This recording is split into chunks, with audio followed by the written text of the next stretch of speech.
Hello, welcome to Unboxing Startups Founder Talk. Today we have Nina Rowan from Wardrobe, a New York-based startup. Hi Nina, how are you? Hi, I'm great. How are you? I'm doing great. Nice to meet you. Wonderful to meet you as well. Yeah. So, could you tell me something about your startup?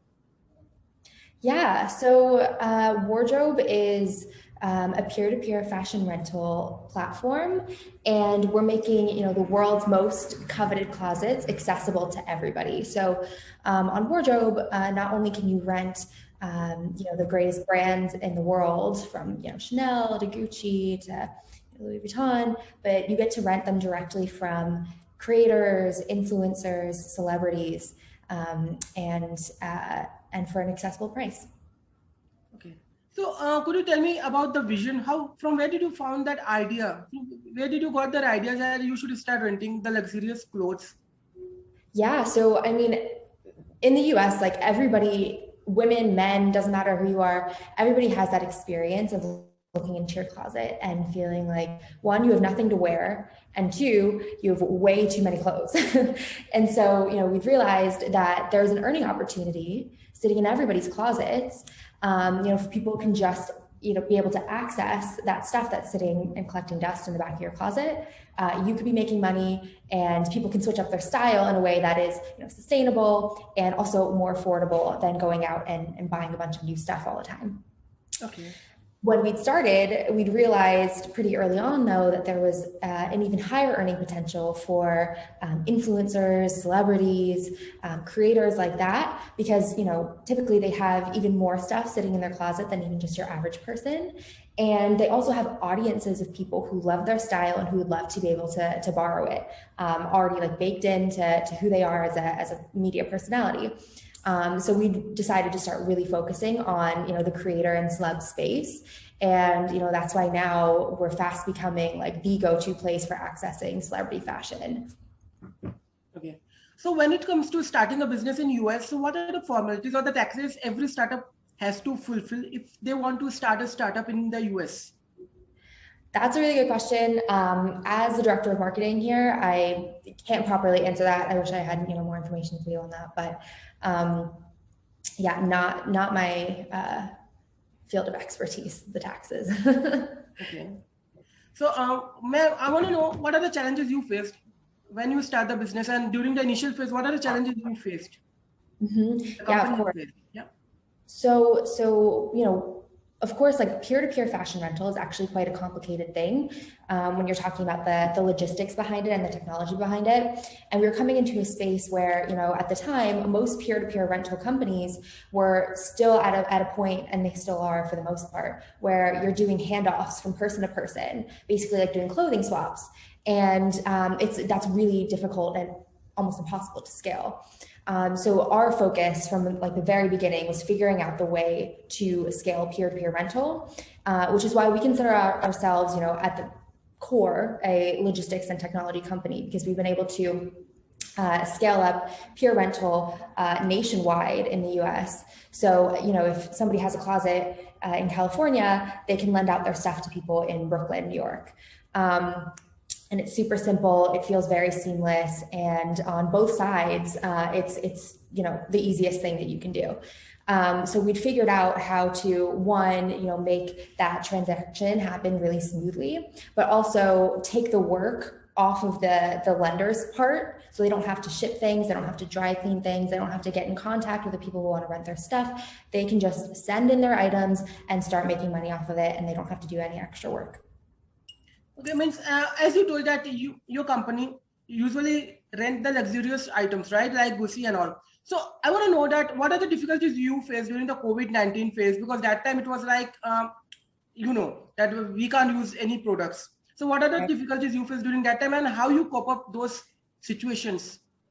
Yeah, absolutely. So when COVID hit, we realized super fast that we needed to give our users an option for renting that was contact free. And we also wanted, obviously for many reasons, we wanted to keep business going. But one of them, being as well that our partnerships with dry cleaners are so crucial to the business model. the way that wardrobe is able to clean, store, ship, package all this stuff is our partnerships with dry cleaners that already exist throughout the city. And, they were really hurting during COVID as well. And, a huge part of their business comes from wardrobe. So we wanted to figure out a way to keep driving them business throughout the pandemic, because as essential workers, they didn't shut down, despite, something, Rent the Runway, of course, owning their own, warehouse, owning their own dry cleaning machines. They had to shut down. They didn't count as an essential business. So they had to shut everything down completely. With wardrobe, we didn't have to, luckily.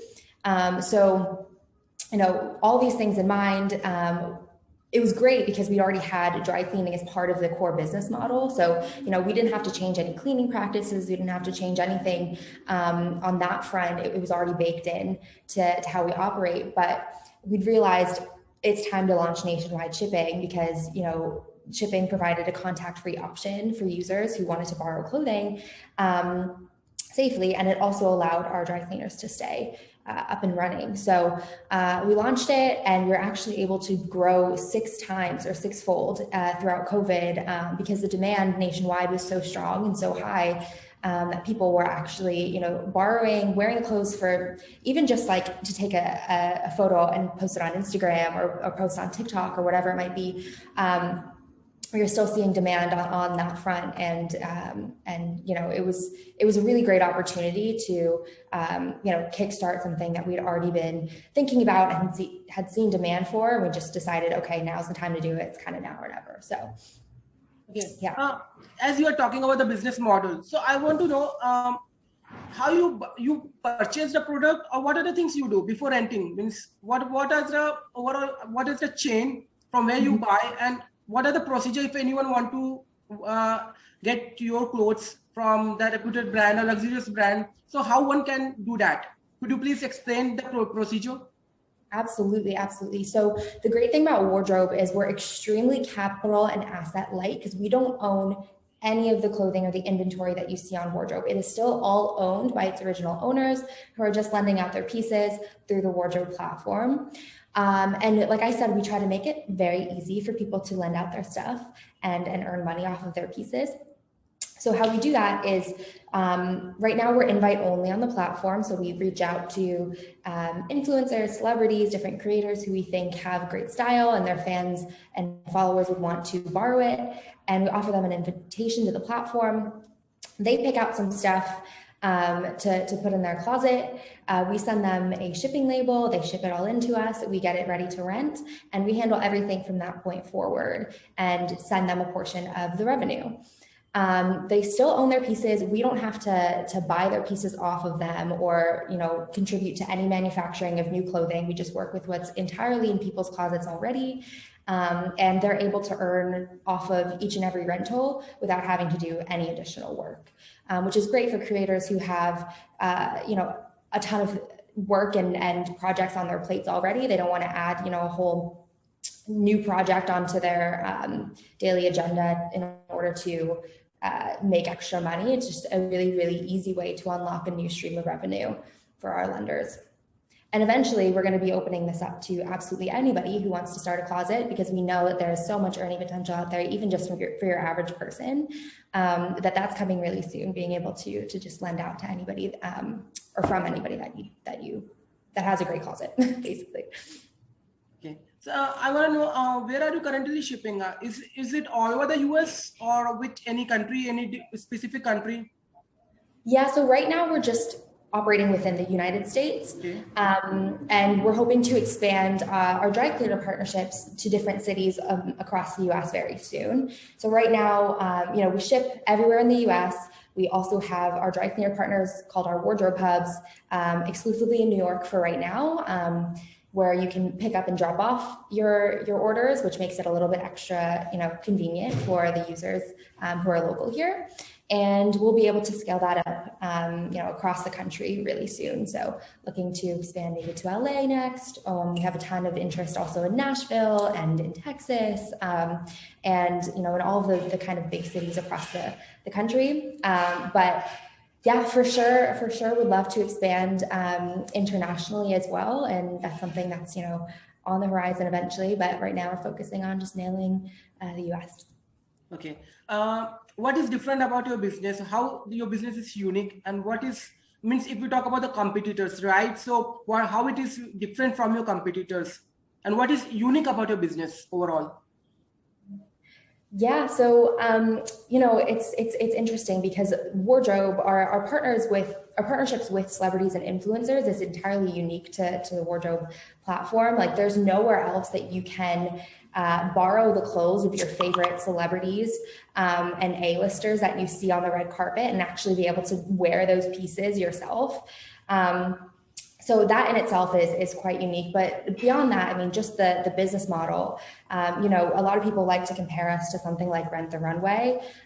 In fact, it's completely different because, we don't have any of those overhead costs of having to, buy a bunch of inventory and then, make our money back on it through rental. And we're entirely circular. So we're able to just put items that already exist out there in the world in rotation and benefit everybody who's involved at every step of the way. So benefiting the original owner who gets to make money off of each and every rental, the dry cleaners who get to profit off of the rentals as well, and of course the borrowers, the renters who now have access to great fashion at way more accessible price points and are able to consume fashion in a really easy, sustainable way. So that in itself is I think, quite unique to Wardrobe, and yeah, it's been really, really fun figuring all this out, and definitely a lot there.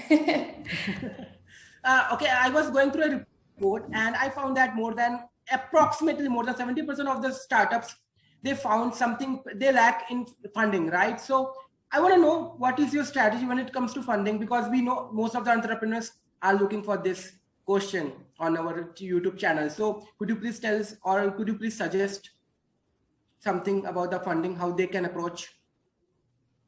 Yeah, so again, as director of marketing, the funding side of things is not entirely my expertise, but I can definitely talk to our founder about it, and maybe we can add in a note at the end of the interview with a little bit more information on that side. I would say, and if we just wanted to just take a quick pause right here, I have seen in previous notes that that there are some pretty standard tips that Adarsh would recommend. And let me see if I can just pull it up really quickly. One moment, sorry. No problem.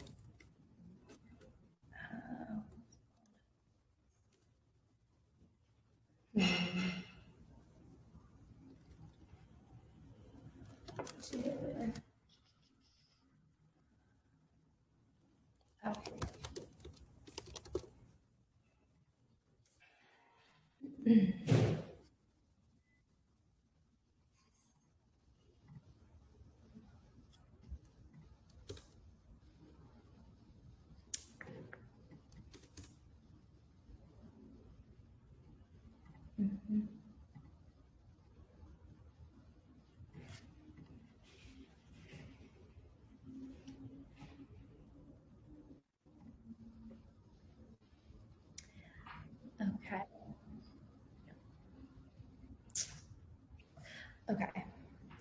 So, all right. So yeah, when we had we just raised a funding round. We raised a seed round of 4.1 million, led by Slow Ventures. And we were actually connected to Kevin Colleran from Slow Ventures through an existing investor. And he happens to also be the co-founder of Airbnb, Nate. And the rest, as they say, is history. But we'd closed the seed round in April, didn't announce it until very recently, and had begun fundraising in October, right in the middle of COVID. Pre-vaccine, it was really, really tough. It was, didn't really know how long it would take and face a lot of challenges there, but, especially because we're in the sharing economy space. But since we were able to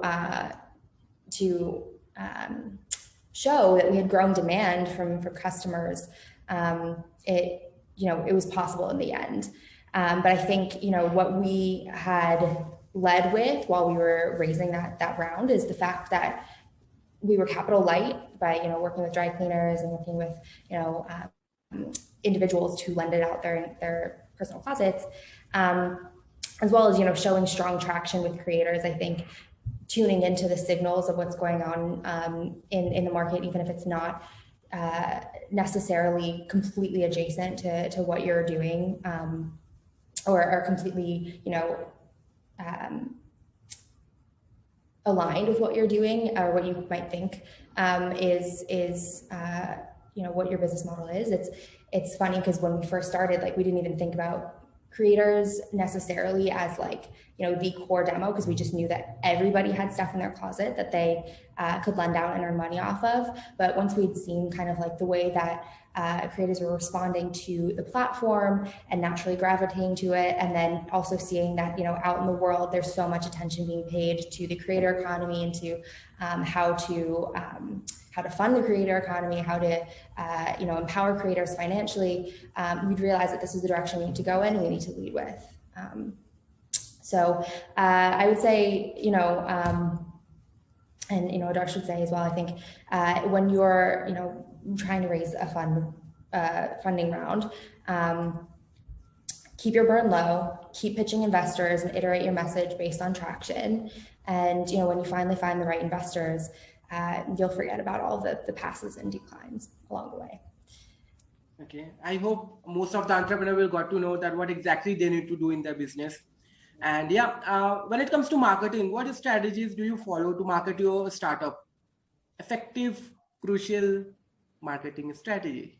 Yes, love this. So, initially when we had first started, when we were just exclusively based in New York City during our beta period, we had tapped into actually college students and sororities for spreading the word about wardrobe. We had kicked off a referral program. We'd kicked off a campus rep program, which had helped spread the word in a really efficient way.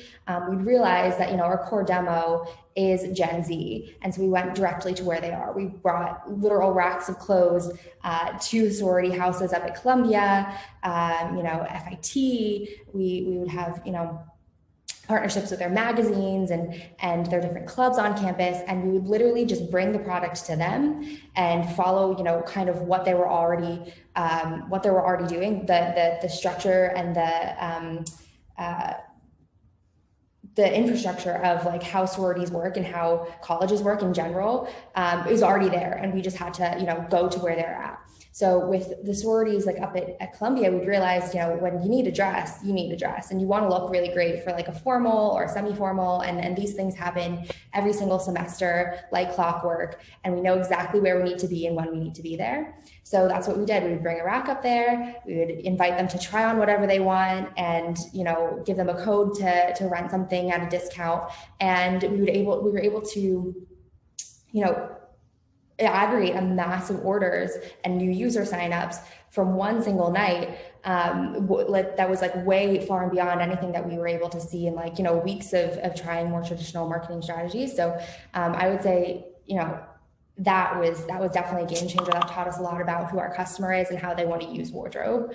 And since then, since we launched nationwide and shifted our focus to empowering creators and influencers on the platform and generating a new reliable revenue stream for them, we've started just really tapping into them and their own audiences, giving them the tools to better market themselves, giving them the tools to market their clothes in a way that's interesting and engaging for their followers, and to give their followers and their fans an experience that they literally can't get anywhere else. So offering them giveaway codes and discount codes and video tools on the platform that they can share with their following that already exists has been a huge game changer. They bring people to the platform absolutely every single day, and just by doing what they're already doing, which is incredible, and has been really, really exciting. Okay, so I want to know, yesterday you might have noted that Facebook has changed its name, Meta. So what do you think? What is your personal opinion? I want to know about that. Because that's a kind of a chaos all over the world, whether it's Twitter, Facebook, everyone is talking about that. Yeah.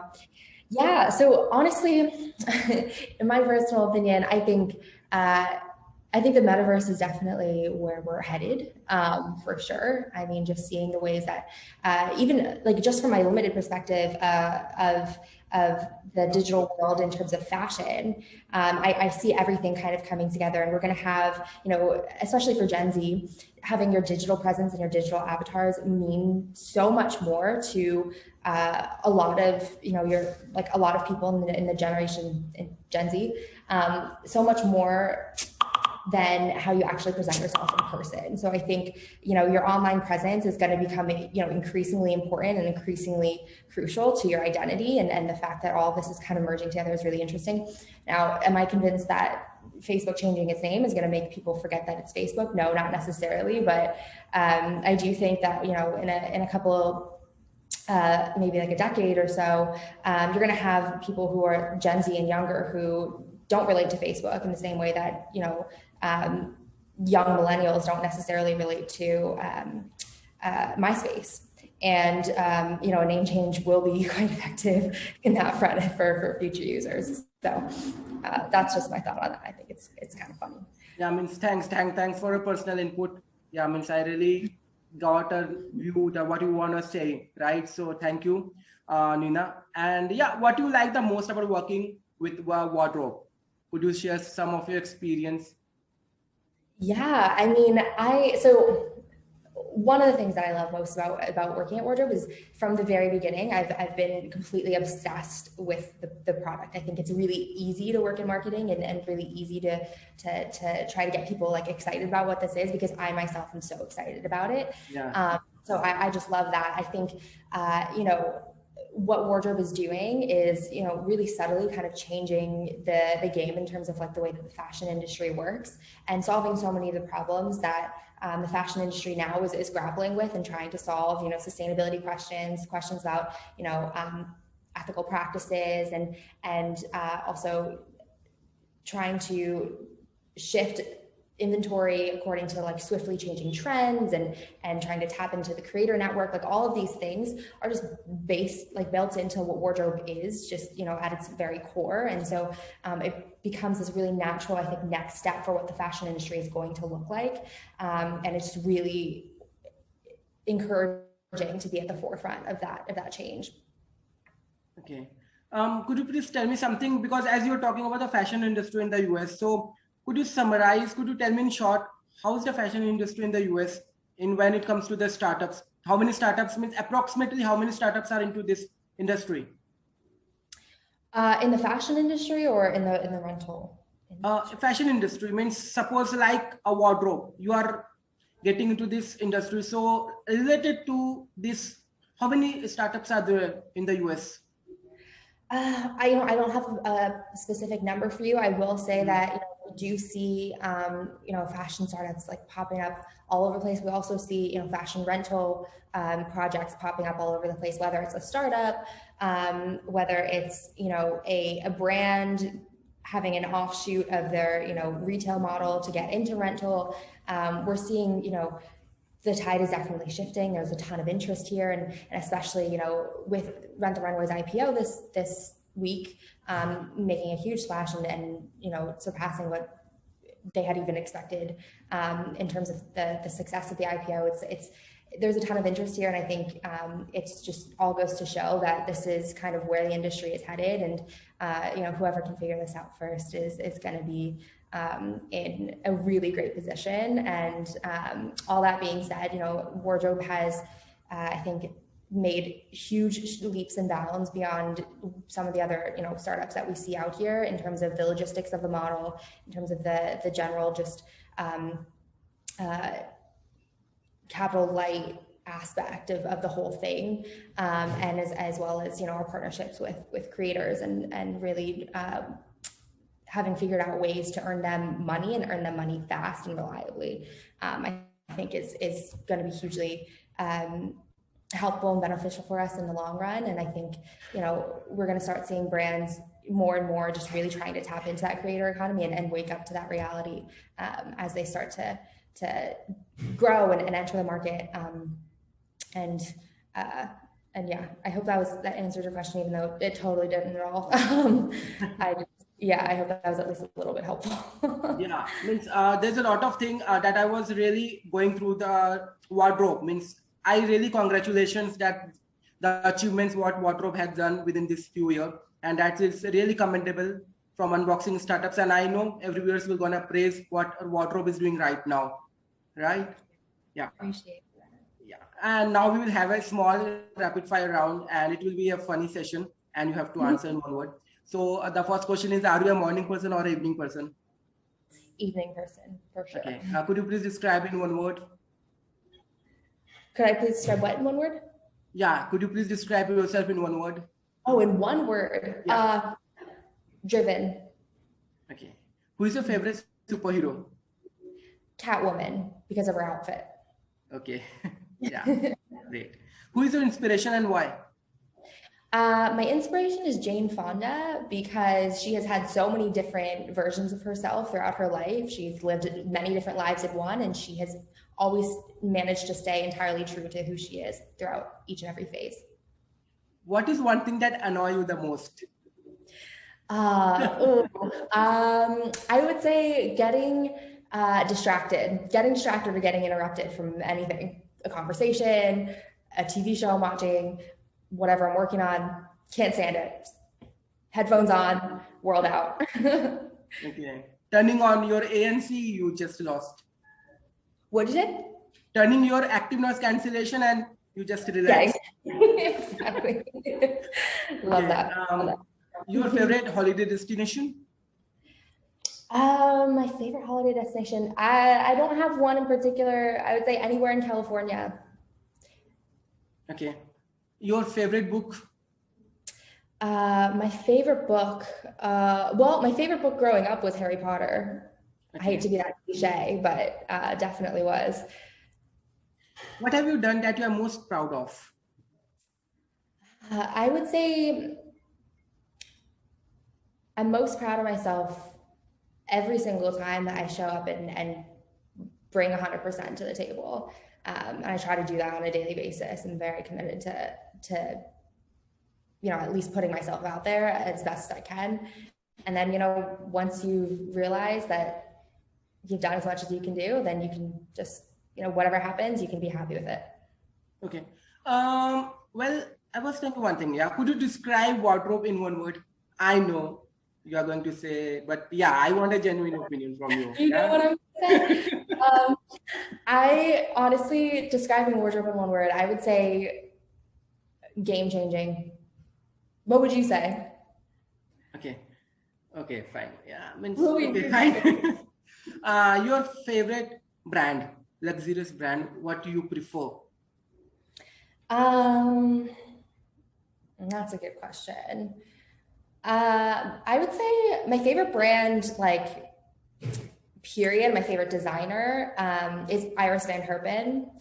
I think she's a couture designer, and she works a lot with inspiration from nature and from technology. And I think she's brilliant, and beyond just a fashion designer, I think she's an artist, and her stuff is gorgeous. Okay. Thank you, Nina. That was the end of the quick rapid fire round.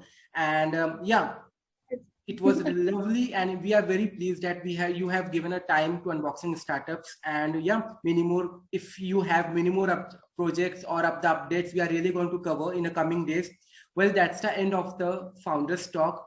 If you are new to this channel, don't forget to subscribe and please hit the bell icon below so you don't miss the latest updates from unboxing startups. Well, thank you, Nina. Thank you so much. And we know there's a lot of crucial things every entrepreneur and as a viewer, we will got to know. Thank you very much. Appreciate it.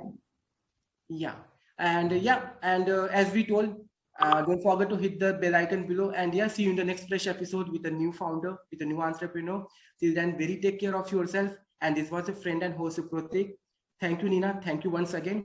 It was really pleased that we have talk to you. Yeah, same here. Thank you very much. Thank you. Bye. Bye.